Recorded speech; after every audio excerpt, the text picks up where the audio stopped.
Bienvenidos a En Clase con el Profe Ronald. Este podcast es un espacio para aprender y reflexionar sobre derecho probatorio con el objetivo de acercar el conocimiento jurídico a todos. Espero que esta clase les dé nuevas herramientas para su ejercicio profesional y su comprensión del derecho. Comencemos.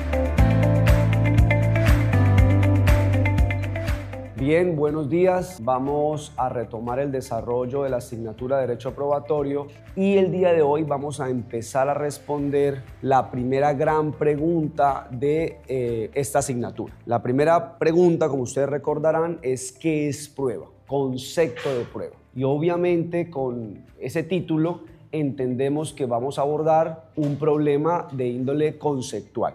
A mí me parece que la primera gran barrera cuando uno empieza a estudiar algo es el lenguaje especializado. Piensen en los médicos, en los psicólogos, en los ingenieros, que tienen nombre a cada detalle del objeto que estudian. Cuando uno escucha hablar a dos médicos, a dos psicólogos o a dos ingenieros, por más que estén hablando de aspectos en principio que todos podemos observar u opinar, como ellos le ponen nombre especializado a cada cosa, es difícil comprender el mensaje. Creo que lo mismo pasa en derecho probatorio. Todos pueden opinar sobre pruebas, incluso el no abogado. Pero ya dentro del campo especializado del derecho, en el litigio o sobre todo en la teoría general de la prueba, pues hay expresiones específicas, especializadas que ustedes deben conocer.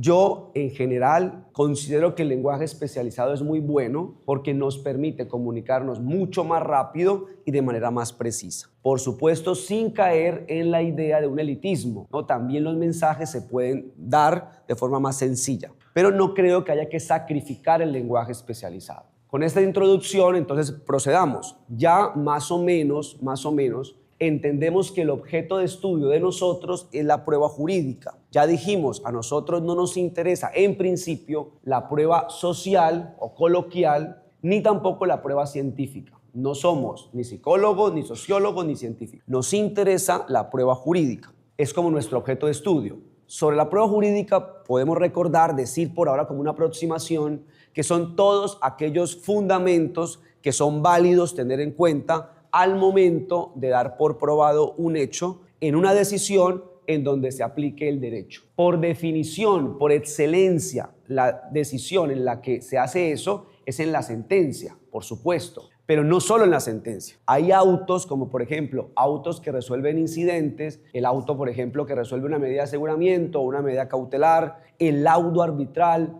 un acto administrativo, por ejemplo, en donde también el funcionario debe dar por probado hechos. Y eso también es prueba jurídica. Bien, cuando ya nos ubicamos en ese objeto de estudio, nos enfrentamos a dos grandes problemas del lenguaje, que es la polisemia y es la sinonimia. Recordarán ustedes que la expresión polisemia hace referencia a que una misma expresión tiene varios significados. La sinonimia es una manía que tenemos los abogados de utilizar diferentes expresiones para hacer referencia a lo mismo. Pero claro, como son diferentes expresiones, nos puede confundir. Vamos inicialmente a analizar el problema de polisemia sobre la palabra prueba. Básicamente vamos a estudiar cuáles son los posibles significados que los juristas le dan a la expresión prueba jurídica. ¿Qué queremos decir cuando en una frase, cuando sea escrita o sea oral, utilizamos la palabra?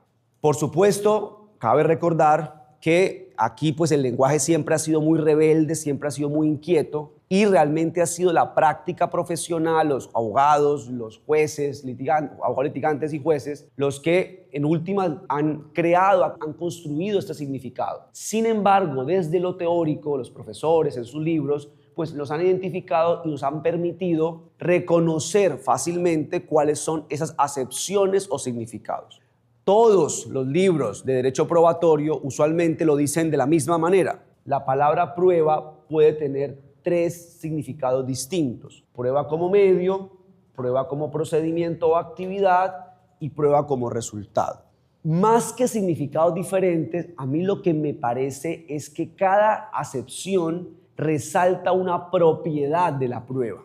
y que dependiendo del momento en el que yo me encuentro a nivel procesal, pues a mí me resulta más importante una propiedad que otra. No es propiamente que sean significados distintos, realmente son complementarios, pero insisto, hay momentos procesales en donde una propiedad es mucho más importante que otra. Entonces, empecemos. La idea de prueba como medio, entiéndanla como instrumento. Es un instrumento que tiene por función llevarle información al que va a tomar la decisión. La idea de prueba como medio tiene tres elementos que no pueden olvidar. La idea de instrumento, la idea de su función, una función que ya, repito, es la de llevar información, y la última es su finalidad, llevarle información ¿a quién? A quien va a tomar la decisión, por excelencia, el juez, aunque no solo el juez, como se los he venido diciendo. Quiero que desde ya vayan pensando, profesor, ¿cómo es ese instrumento? Pues la verdad es que hay varios tipos de instrumento. Está el instrumento personal. ¿Quién sería un instrumento personal? El testigo. También está el instrumento como objeto, que sería el documento, por ejemplo. También está el instrumento como una actuación procesal, la inspección judicial. E incluso también hay quienes dicen que hay un instrumento que sería un hecho, que es el famoso indicio, pero ya en su momento vamos a discutirlo. Lo importante aquí, la idea es tener claro la idea de instrumento, su función y su fin, y ahí constituimos la acepción de prueba como medio. El segundo significado posible es el que para mí es un poco menos intuitivo, pero es muy importante, que es la prueba como procedimiento o como actividad. Son sinónimos. Prueba como procedimiento o prueba como actividad. ¿Cuál es la propiedad que queremos resaltar? Que la prueba jurídica es, por definición formal, es procedimental. Un abogado debe saber cuál es el paso a paso para que un elemento de conocimiento que tiene en sus manos pueda llevarlo al proceso y el juzgador lo pueda utilizar para emitir una sentencia. Piensen sencillamente esto. Sus clientes les van a entregar conversaciones de WhatsApp, grabaciones de WhatsApp, correos electrónicos, fotografías que ellos tomaron, videos de cámara de seguridad. Eso, cuando le llega a su oficina, pues es una prueba, en últimas, como medio, ¿no? Es un elemento de conocimiento. Pero con eso aún no van a ganar. Necesitan conocer, saber y ejecutar y cumplir el paso a paso para que esa grabación, esos WhatsApp, esos correos electrónicos ingresen correctamente al proceso. Y eso son formalidades. Quiero de entrada manifestar que esas formalidades, aunque a veces resultan por los no abogados un poco aburridas, un poco casi que innecesarias, formalidades sin justificación, realmente sí la tienen. Eso podemos llamarlo el debido proceso probatorio, una expresión que vamos a profundizar más adelante. Pero por ahora quiero que se lleven que la justificación de las formalidades se debe a dos grandes razones. En primer lugar, la protección de garantías procesales. Esas formalidades están pensadas para proteger la inmediación, la defensa, la contradicción, la publicidad, etcétera, etcétera. Garantías que seguramente ustedes han visto como elementos del debido proceso, ahora las vamos a mirar de forma independiente como garantías del debido proceso probatorio. Y la segunda justificación de las formalidades es controlar la calidad del conocimiento que ingresa al proceso. Piensen que la mayoría de productos que consumimos hoy en día, tanto a nivel alimenticio como en nuestro uso diario como computadores, celulares, pasan por pruebas de calidad muy rigurosas. Pues lo mismo la prueba. La prueba debe pasar por pruebas de calidad y esas pruebas de calidad son las formalidades. Debe permitir que la contraparte contradiga, que haga preguntas, que cuestione, para que el juez observe si la prueba soporta la contradicción. Por último, la prueba como resultado resalta otra propiedad diferente y espero que vayan conmigo. Resalta la conclusión a la que llega el funcionario sobre la prueba de los hechos. Toda la actividad probatoria se hace para esto, para que un funcionario que tiene competencia para ello diga: ¿hay prueba o no hay prueba sobre los hechos en discusión? Y eso es una conclusión epistemológica, producto de muchas cosas que vamos a mirar durante el semestre, pero es una conclusión. Entonces, la idea de prueba como resultado apunta a esa conclusión. Vamos a partir de esta explicación a dar algunas frases en las que juristas, llámese abogados litigantes, llámese jueces, utilizan la palabra prueba bajo los significados que acabamos de observar. Recuerden que cuando una palabra es polisémica, es el contexto el que nos sirve de parámetro para definir cuál es el significado en el que se está utilizando la palabra. Por ejemplo, si un abogado dice, su señoría, traje 10 pruebas a este proceso, 5 testimoniales, 4 documentales y una pericial, el abogado ahí está utilizando la palabra como medio. Está referenciando los instrumentos que utilizó para cumplir su carga probatoria. Cuando un juez, por ejemplo, dice, ordeno la práctica de la prueba, ordeno realizar la prueba, desarrollar la prueba, ahí la expresión prueba la está utilizando como actividad o como procedimiento, porque resalta el paso a paso obligatorio que se debe desarrollar. Y por último, cuando por ejemplo un juez dice, luego de haber analizado cada uno de los elementos de conocimiento, concluyo que hay prueba de que el acusado se encontraba dictando clase de derecho probatorio en la Universidad Libre, la expresión prueba la utiliza como conclusión epistemológica.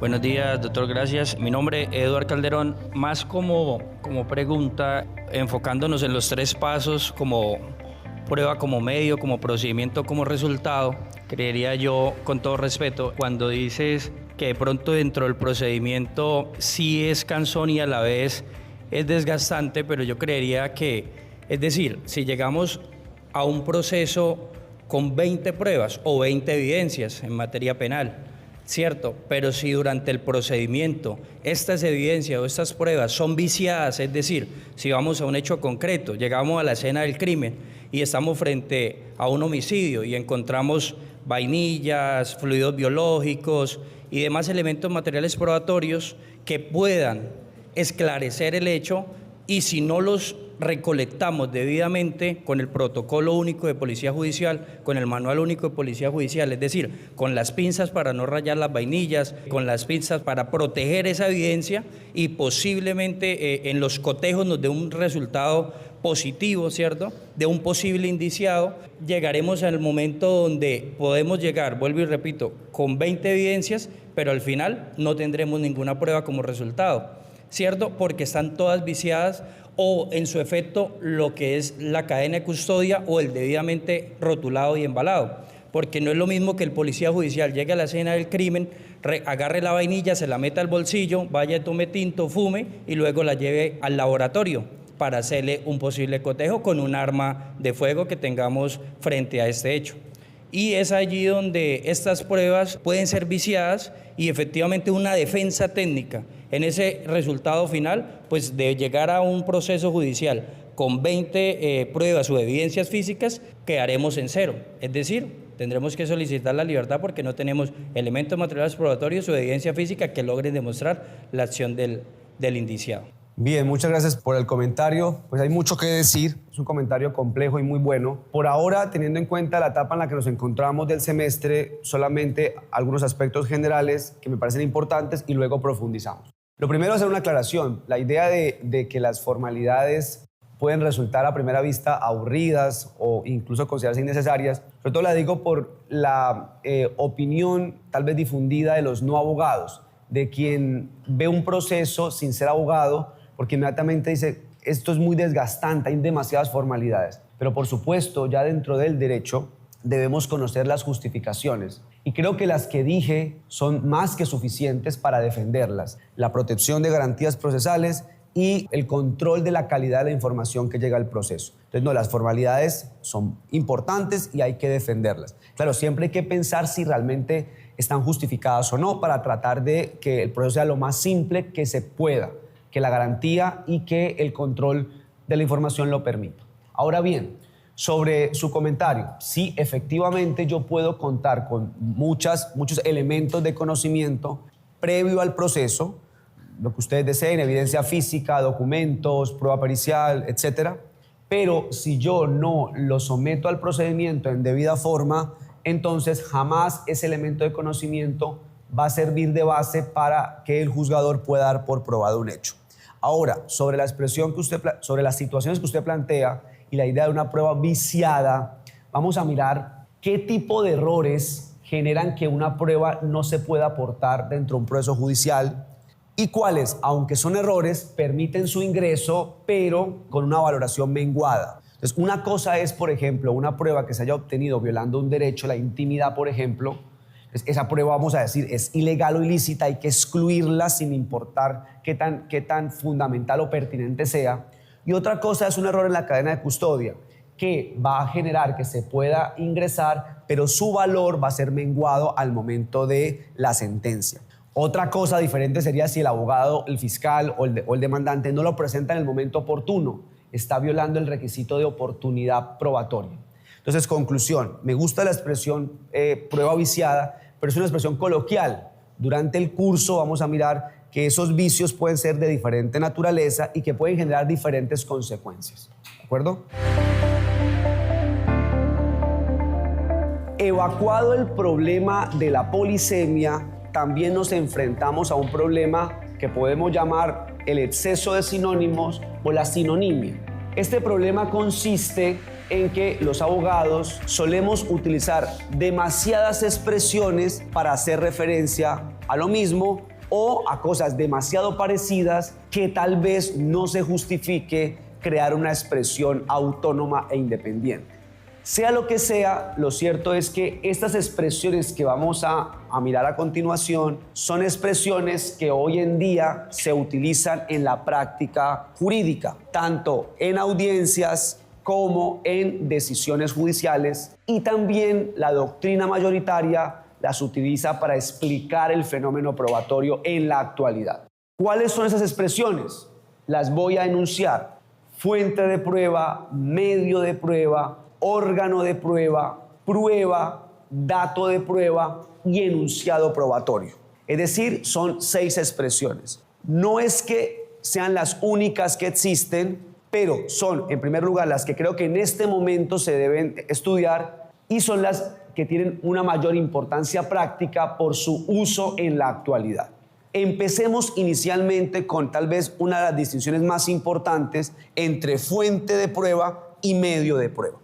Yo quiero que sean conscientes que la información que se le lleva al juez en el proceso es una información que precede al proceso y es una información que se genera sin importar las normas jurídicas. O sea, la información es previa al proceso, es extraprocesal y de alguna manera es por fuera del derecho.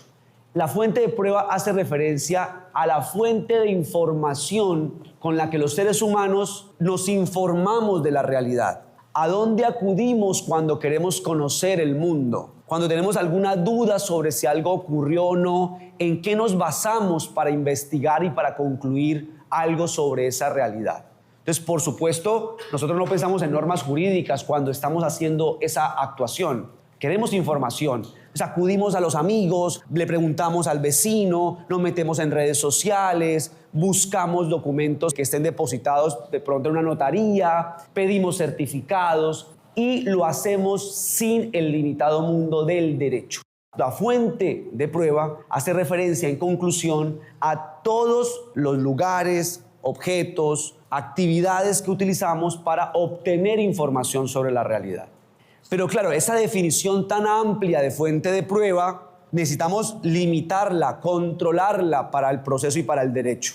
La forma como reacciona el mundo jurídico, es decir, nosotros vamos a construir determinados medios de prueba. Los medios de prueba son los caminos que el derecho establece o regula para llevar esa información, esas fuentes de prueba al proceso.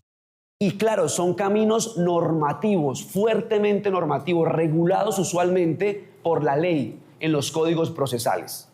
El Código General del Proceso en Colombia, en el artículo 165, regula un listado de medios de prueba.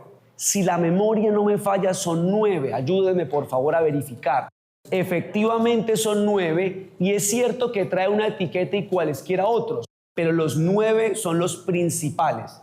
Y en la mayoría de ocasiones trabajamos con esos 9 caminos. Si nos vamos al Código Procesal Penal, la Ley 906 de 2004, vamos a encontrar algo similar en el artículo 382, si la memoria no me falla, me verifican por favor. Ahí lo llama medios de conocimiento. Hay menos, ¿no? Por ejemplo, usted ahí no va a encontrar la confesión, usted no va a encontrar la prueba por informes, usted no va a encontrar la declaración de parte. Quiere decir que los penalistas no reconocen esos instrumentos para llevar las fuentes de prueba. Quiero resaltarles algo. Cada medio de prueba tiene una regulación específica, tiene un paso a paso, un procedimiento diferente del otro. Entonces, si yo decido como abogado llevar una fuente de prueba por el medio de prueba testimonial, pues yo asumo unos retos procesales, unas formalidades procesales. Si yo decido en materia penal, por ejemplo, llevar unos WhatsApp mediante documento o mediante evidencia física, la elección me condiciona la forma de llevarlo. Es diferente llevar los WhatsApp como evidencia física a llevarlo como prueba documental. Entonces, aquí viene un reto para los abogados, tal vez lo más importante de esta explicación. Un abogado debe ser capaz de hacer una correcta calificación normativa de las fuentes de prueba. ¿A qué me refiero con calificación normativa de las fuentes de prueba? A seleccionar mediante qué medio de prueba debo llevar esa fuente de prueba. Si yo no lo sé hacer, muy probablemente el juez me va a rechazar la petición probatoria por haberse equivocado en la selección. También debo tener la inteligencia estratégica de seleccionar los medios de prueba idóneos. Y permítanme poner un ejemplo. Vamos a pensar que un buen cliente compró un lote con fines de construir un edificio o algún complejo turístico. Y cuando compra el lote y él empieza la construcción, se da cuenta que todo el alcantarillado del lote se encuentra absolutamente en un estado de deterioro considerable. Esto no se lo había informado el vendedor del lote.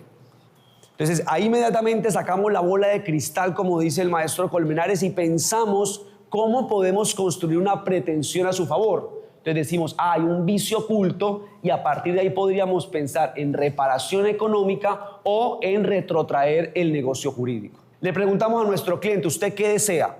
¿Desea que le reparen económicamente o desea echar para atrás el negocio? Permítame la expresión coloquial. Sea lo que sea, nos dirigimos al lugar y observamos que efectivamente el alcantarillado se encuentra muy deteriorado. Necesitamos probarle al juez que ese alcantarillado está muy dañado y que lo estaba antes del negocio de compra-venta y además que el vendedor no se lo informó previamente al comprador. Entonces pensemos qué medios de prueba utilizamos para llevarle al juzgador, al proceso, las fuentes de prueba, que es lo que estamos cuando vamos al lote allá en Chinacota, Pamplona, a cualquier pueblo donde haya un lote de buena dimensión. ¿Qué medios de prueba utilizamos? Ustedes me dirán, ¿podría llevar una inspección judicial para que el juez vaya hasta el lugar y observe el lugar? Pues muy bueno. Directamente el juzgador que pueda. Sí, se puede observar el alcantarillado dañado a simple vista, qué bueno que lo vea él directamente. ¿Y qué tal que les parece unas fotografías y un video del lugar? También, ¿no? Entonces, la prueba documental. Entonces ya tengo inspección judicial y prueba documental. Y sé que cada medio de prueba me trae una regulación especial. Tengo que buscar el código que me regula. ¿Puedo llevar, por ejemplo, una prueba pericial también? Claro, un ingeniero experto en aguas, experto en la temática, que especifique lo correspondiente. Entonces, fíjese que elegí 3 medios de prueba para llevar la misma fuente de prueba, que es la situación del lugar. Quiero que por fuera de clase revisen lo que hay después del 165 del Código General del Proceso y después del 382 del Código Procesal Penal. Se darán cuenta que el código siempre divide por cada medio de prueba y especifica la regulación. O sea, nos va a decir cómo por ejemplo, volviendo a este caso, ¿y qué tal unos vecinos? Unos testigos que digan que sí, que desde hace años hay un olor fétido y que realmente no se había construido por eso. Entonces, si yo quiero saber cómo pido y cómo se desarrolla la prueba testimonial, me voy al apartado del código, que usualmente lo consigo en un capítulo o en una parte del código. Hay un conjunto de artículos diferenciados pensados para regular el desarrollo del medio de prueba correspondiente. Para concluir, la fuente de prueba es una cuestión de índole epistemológica humana. Hace referencia a todo aquello que utilizamos los seres humanos para conocer la realidad. En cambio, los medios de prueba es una cuestión normativa. Hace referencia a los instrumentos normativos que un sistema jurídico regula para llevar la información al proceso. Y cada medio de prueba tiene una regulación específica que hay que conocer. La tarea del buen abogado es calificar las fuentes de prueba en dos sentidos: seleccionar por cuál medio de prueba lo lleva y estratégicamente cuáles son los mejores medios de prueba para llevar la información correspondiente. Mi nombre es Carla Beltrán y mi pregunta es, ¿está regulado o hay alguna regulación que diga que hay un límite para presentar medios de prueba? Y si esto es así, ¿depende del tipo de proceso o es una regla en general? Muy buena pregunta, es una pregunta que realmente responderla necesita ubicarse en un régimen probatorio especial, particular. En abstracto, Carla, es muy difícil responderla de forma correcta, pero diría por ahora, sí. El derecho contempla varias reglas limitantes a la cantidad y al tipo de medio de prueba que se puede llevar. Esos limitantes están justificados por diferentes razones. Digo algunos para que pueda comprender el funcionamiento del derecho. Primero, la cantidad. Cuando un abogado exagera y pide demasiados medios de prueba, el juzgador puede decir, esto es innecesario, esto es superfluo y por tal motivo no. También hay algunas reglas que dicen que determinados hechos se prueban con determinados medios de prueba. Por ejemplo, piensen esto, una compraventa de bien inmueble arrendado se prueba con un documento, y no solamente un documento, una prueba documental, sino con un documento solemne, la escritura pública debidamente generada. Entonces, un juez puede decir, abogado, usted está eligiendo incorrectamente el medio de prueba porque el negocio de compraventa de bien inmueble no se prueba con prueba testimonial, se prueba con prueba documental solemne. Adicionalmente, todos los medios de prueba deben haberse generado respetando los derechos fundamentales. Si un juez observa que un medio de prueba seleccionado se obtuvo violando un derecho, puede también decir no se lo permito por ese problema. Conclusión, Carla, sí, hay varias reglas limitantes que vamos a mirar durante todo el semestre.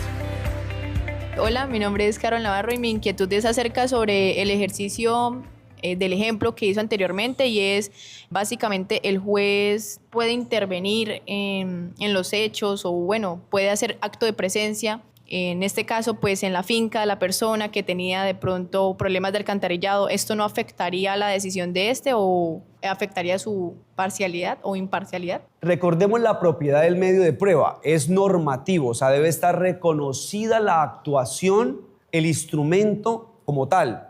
Respuesta en Colombia, sí, sí se puede. ¿Por qué? Porque tenemos como medio de prueba la inspección judicial, que implica que el juzgador se desplaza al lugar para observar por medio de sus sentidos un objeto determinado. Claro, tiene algunos requisitos, algunos limitantes, que lo vamos a ver más adelante, que se acerca mucho a la pregunta de la doctora anterior, porque, por ejemplo, en un proceso de verbal sumario no se permite la inspección judicial, porque la inspección judicial lleva mucho trabajo, desplazarse hasta el lugar. Entonces, el Código General del Proceso dice que cuando se quiera hacer inspección judicial se debe utilizar otros medios de prueba, como los documentos o como la prueba pericial. Pero en general, Carol, la respuesta es sí, sí se puede. Ahora, sobre su pregunta, que es una pregunta incluso más difícil de responder, ¿se compromete el juzgador al ir hasta el lugar? Pues en principio creo que no. Creo que el ir hasta el lugar es un acto sencillamente de adquirir información. Por supuesto, el ir hasta el lugar debe estar controlado por las partes, debe haber un muy buen registro de la diligencia para evitar eventualmente sugestiones indebidas al juzgador. Pero en general es un acto de conocimiento, es un acto de conocer un lugar. Y sobre todo recuerde, eso lo vamos a ver más adelante, que en Colombia se debe justificar las decisiones sobre la prueba de los hechos. Y esa justificación nos va a permitir controlar los fundamentos del actuar del juzgador. Una cosa más, las fuentes de prueba pueden recibir una infinidad de nombres. Tantos nombres como los seres humanos le llamemos a las cosas. Entonces, por ejemplo, puede llamarse noticia criminal, fuente de inicio, informe de policía, programa metodológico, declaración extrajudicial, en fin, tantos nombres como los seres humanos utilicemos para llamar a las cosas o a los instrumentos, a las fuentes de información.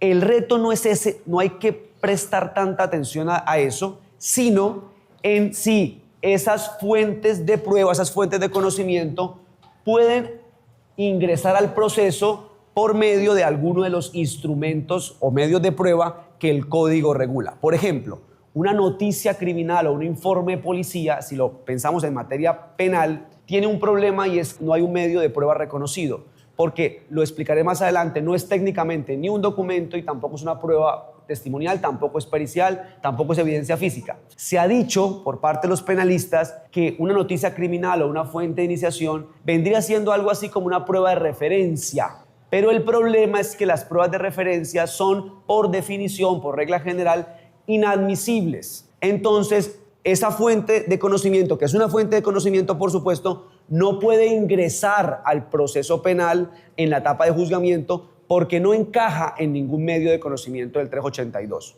Excepcionalmente puede pasar, pero por excepción su ingreso. Así concluimos este episodio de En Clase con el Profe Ronald. Espero que el contenido de hoy les haya dado herramientas útiles para su estudio y reflexión sobre el derecho probatorio. Recuerden visitar rsanabria.co para acceder a los apuntes de clase y seguir nuestras redes sociales para mantenerse actualizados. Hasta el próximo episodio.